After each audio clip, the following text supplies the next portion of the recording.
Welcome. Big thanks to A Plus Publication Series for allowing us to use this material. You can find the past question book in all bookshops nationwide. Our topic for today is Plain Geometry 1, the objective test.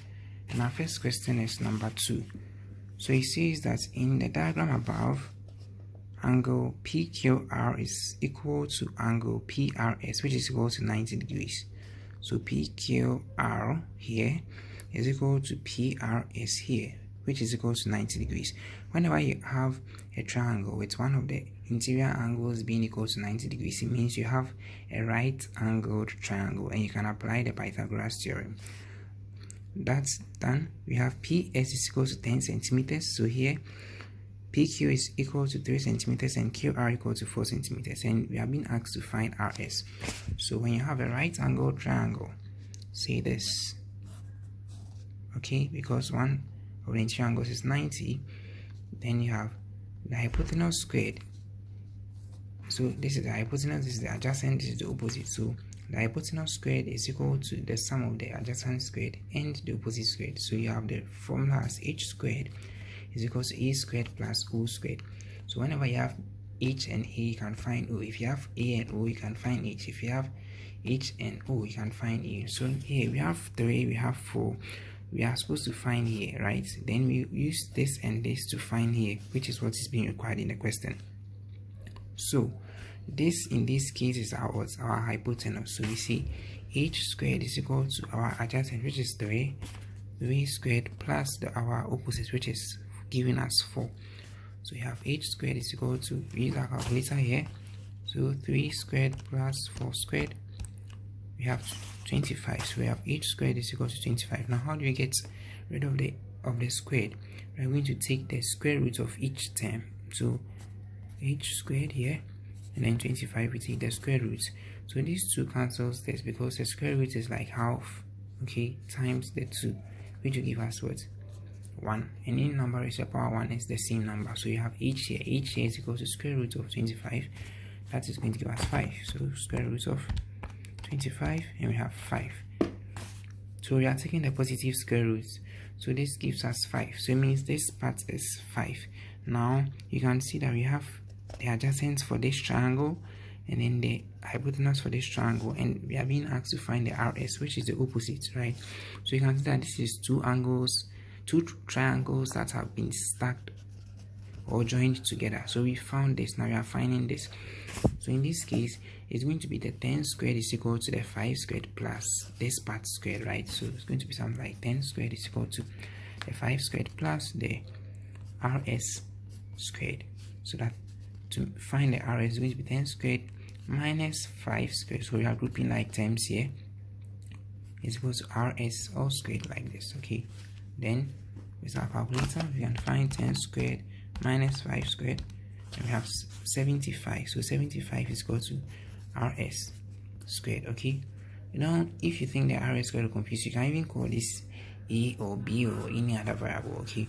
So how do you get rid of this? Introducing the square root sign, okay? So you have root of 75 is equal to, we are calling this A now. So A squared, okay? This squared cancels this square root sign, so you have A to be equal to the root of 75. It's the same thing. I've written them in different positions. So root of 75, that gives us 5 root 3.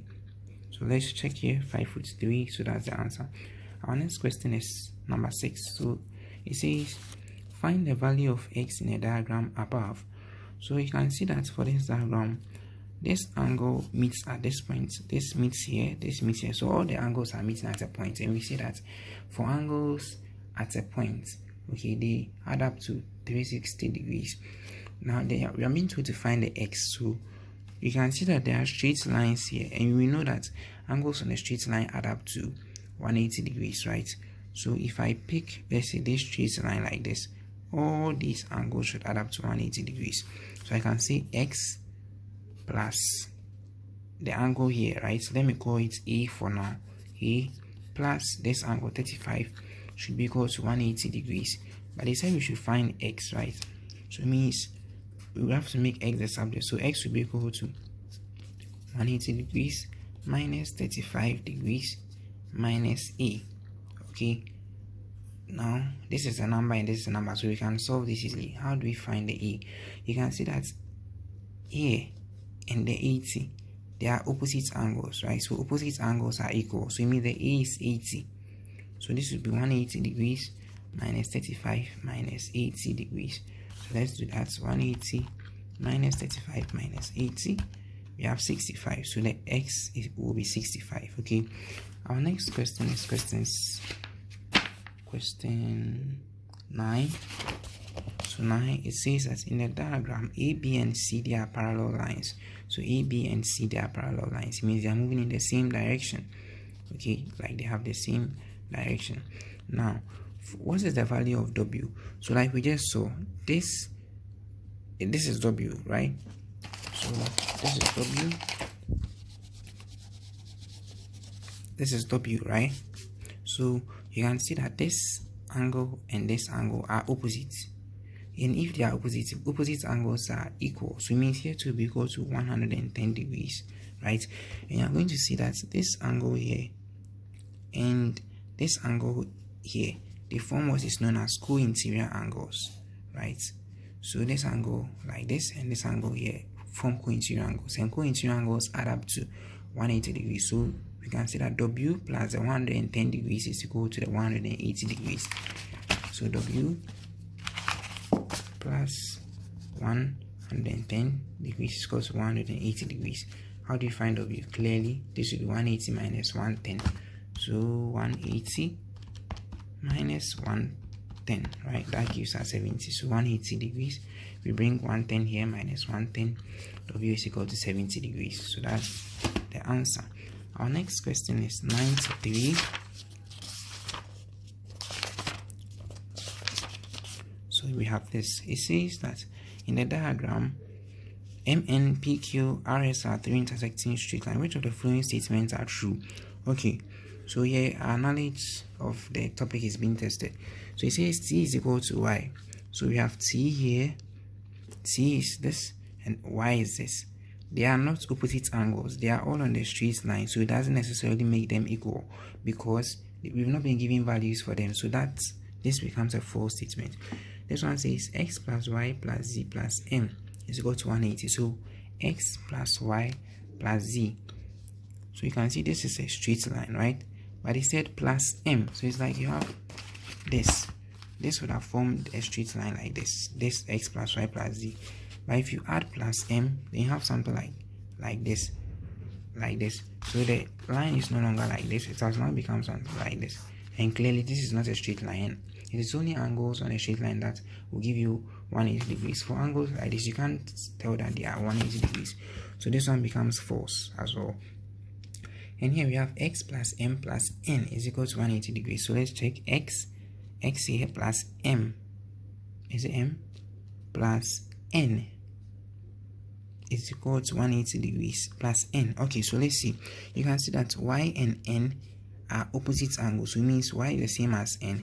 So if he says x plus m plus n is equal to 180, yes, it's true because these are on a straight line. So all the angles here will be equal to 180, and m plus y, which is equal to n because they are opposites, are the same, right? So m plus n plus x is equal to 180. So it means it makes the third one correct.